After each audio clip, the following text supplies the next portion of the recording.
Joint variation से related ये problem है, जिसमें इस तरह से है कि जी वाई वेरिएबल का अगर रिलेशन देखा जाए एक्स क्यूब के साथ तो ये डायरेक्ट वेरिएशन का है। ठीक, तो यहाँ पर फिर मैं यूँ लिखूँगा कि Y directly varies with X cube, और साथ ही चलें इसे मैं रिलेशन वन कह देता हूँ। वाई ही का अगर रिलेशन जी स्क्वायर और टी के साथ देखा जाए तो इन्वर्स है, यानी चूँकि दोनों के साथ एक जैसा है तो दोनों की अगर ज्वाइंट वेरिएशन देखी जाए तो फिर यूं कहेंगे हम कि Y is inversely proportional to product of G square T. ठीक, ये बात आप समझ गए हैं। अब ये हमारे पास है जी सेकंड रिलेशन।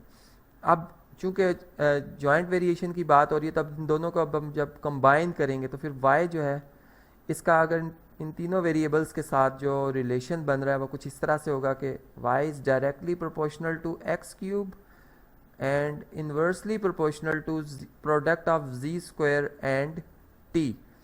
अब ये तो आ गया जी हमारे पास रिलेशन जो कि बताई गई कंडीशन के मुताबिक था यहाँ तक। अब चूंकि इसमें अब जिस y का इस पूरे जो रिलेशन से एक ताल्लुक है उसके हवाले से हमें बताया गया कि अगर y की वैल्यू 16 हो तो उस वक्त हम x की वैल्यू रखते हैं जी 4, z की 2 और t की 3। तो पहले हम देखते हैं जी कि इनमें रेशो क्या बन रही है, यानी यहाँ पर प्रोपोर्शनैलिटी का सिंबल हटाया जाएगा, के इंट्रोड्यूस कराया जाएगा जी कांस्टेंट ऑफ प्रोपोर्शनैलिटी या रेशो जो कि हमने कंसेप्ट समझा था।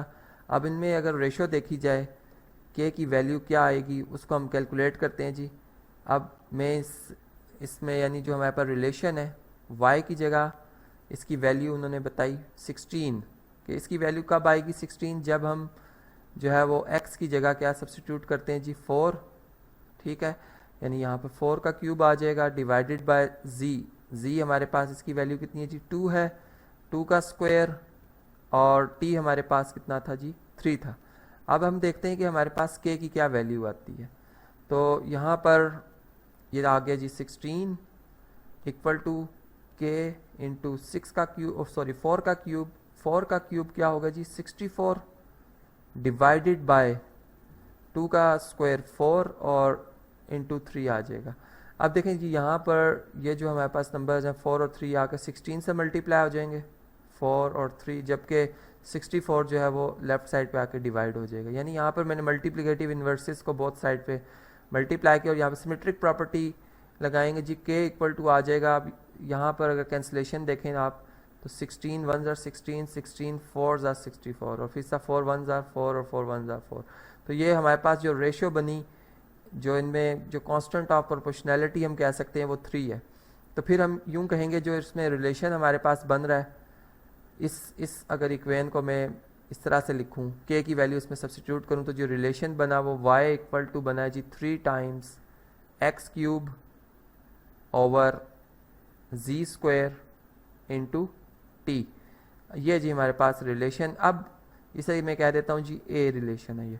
अब रेशो में पता चल गई है। अब हमें इस तरह से पूछा जा रहा है कि अगर x की वैल्यू में तब्दीली लाई जाए, z में और t में भी तब्दीली लाई जाए, तो बताएं कि y का उस पर क्या इफेक्ट पड़ेगा, यानी y की वैल्यू कितनी डिक्रीज़ होगी या क्या उसमें अगर डिक्रीज़ हो रही है या इंक्रीज़ हो रही है तो कितना उसमें फ़र्क आएगा। अब हमने इसको देखना है।